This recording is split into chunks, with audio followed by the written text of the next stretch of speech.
It was back in November 2024, the 22nd to be more specific. In fact, the doctor forced me to look at my life with a different lens. She pronounced the C word, cancer. You know, all the warning signs that my body gave me for 40 plus years before, they just flashed in front of my eyes. And I realized that I should have listened. It felt like a mix of slaps in the face and my whole body falling apart. For the first time in my life, I was afraid of dying. I was like, I used to play team handball. I was on Team Canada for 12 years, never did drugs, never got drunk.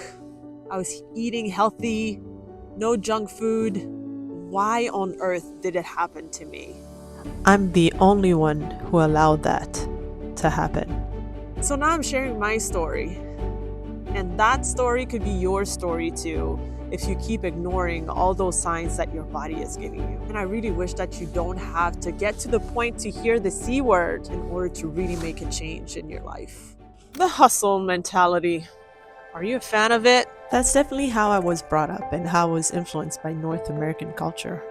Work hard to earn something, work harder than others because you're a woman of color. Don't stop. Never stop. If you hit your goal, it's really time to think about the next one. You're tired? Ignore it. Keep pushing. Because you need to focus on the task, not on yourself. Swallow your pill. Keep going. It doesn't matter if you work too much or you're doing too much or you're working while you're sick, because you'll be praised for doing it. Like Celine Dion says, the show must go on. Or my heart will go on and on. Oh no, that's a completely different thing. I believe that I was delusional. Not that I had a serious mental illness or something, but I thought I was living a balanced and healthy life because I was not eating junk food, I was walking 1 hour a day, I was doing things I love, I was helping others in many ways. Yet, my body, mind, and soul were not getting what they craved. In my mind, I was constantly worried about the future. I would experience anxiety. I was always putting myself last. I had no boundaries and I had too many toxic relationships.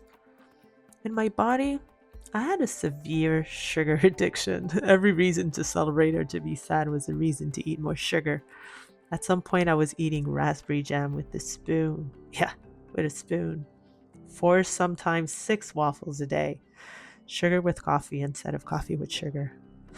And in my soul, I neglected journaling, even if I knew it helped me tremendously. I was afraid of being alone with my thoughts, and I forgot about gratitude and about my connection to Source. In fact, I started having warning signs, constant diarrhea, a ton of food intolerances. I went and consulted and they told me it was normal at first, and it kept going, but I didn't really push through. And I think this is where the mistake was. The worst part was weight loss. I lost about 30-40 pounds. Because the first series of tests that I had made were normal, I thought to myself, well, it'll be better. I'll take some time off when I have time. I'll rest when I have time. Being a go-getter was way more important to me than taking care of myself. That's actually awful, right? The warning signs, they started in March, and a huge amount of stress triggered 2 emergency room visits in a row in July. I was known for irritable bowel syndrome, but that was another level of pain. And I remember when the doctor wanted to discharge me, just before leaving the hospital, I told her, I think I would have felt better if we would go for a scan, because this type of pain, I've never had it before. I didn't know what it was. It was starting to really worry me. And she accepted because she trusted my opinion as a fellow healthcare professional. And there it was. 2 masses. One size of an orange and one size of a grape. I was forced to pause and realized something might be wrong. 3 months of further testing, scans, MRIs, TEP scans, biopsy, blood work, all those types of tests. Listen, I always thought I would be at least 100 years old. My great-grandmother lived until 103, and my grandmother's aunt died at 114 years old. I know I have it in me, but at that point, specific point, I really started to doubt myself. I was wondering if I would make it. I was really afraid to die. I was wondering, like, will I live enough so I could see how my sons evolve in life and tackle their challenge and be happy with their lives and fulfilled and living their purpose? Will I live long enough to be able to witness how we evolve as a couple with my spouse and how our love grows deeper each and every single day? I was crushed. I was like, this is not how it's gonna end. Because my body crashed, big time. And on November 22nd, 2024, the doctor's visit let me know the verdict: stage 2, C word. Hope came quickly because the doctor told me that there was a possibility to get all the tumors out with surgery and without having to do any chemo or radiotherapy. And so my hopes were up. It happened in January 2025, so I had the surgery and it was 5 hours and a half long. It wasn't supposed to be that long. In fact, when they got in, it was bigger than expected. And so they had to make sure that they took everything that was life-threatening out. So 5.5 hours surgery. They took off half of my small intestine, my gallbladder, and yeah, got out of there with a ton of pain. But it was liberating.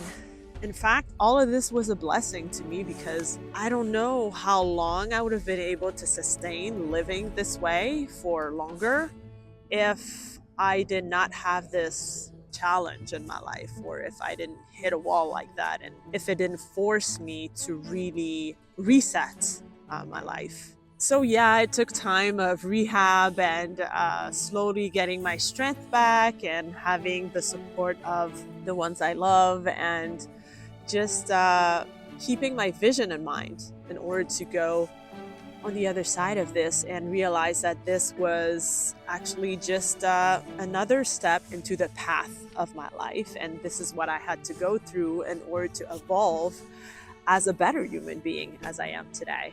That experience was a blessing. It forced me to reset, to deal with my physical and mental pain, to look at my life with a different perspective, to make a decision on how to live my life, to accept my new body. When we say the show must go on, what if you literally can't run the show anymore? This is my biggest lesson learned. What feeds you defines you. You can't expect to live a healthy life if you are not conscious and intentional on what you allow your mind, body, and soul to consume. And when I talk about what feeds you defines you, I don't necessarily mean like what you eat. It has to do with what you allow in your ears. For example, the news, publicity, social media, movies, music, what you listen, what kind of words you are listening to and you pay attention to, who you allow in your life. Do you have negative people around you? Are they complainers, or they are people who are uplifted and who encourage you all the time, or who recognize you for who you are, who give you value? It's also about where you are, the environment where you are, like who are the people you decide to connect with. All of these things are important because all of these things have consequences, and these consequences could definitely be serious, become serious, if you don't pay attention to them enough. And so treat your body like a temple. I've heard that so many times, and now I truly get it. In fact, the world would not be what it is without you in it. And so you might as well make it something wonderful, beautiful, and filled with happiness and purpose, right? There's power in detachment and not caring. So watch my next video called Detached and Don't Care.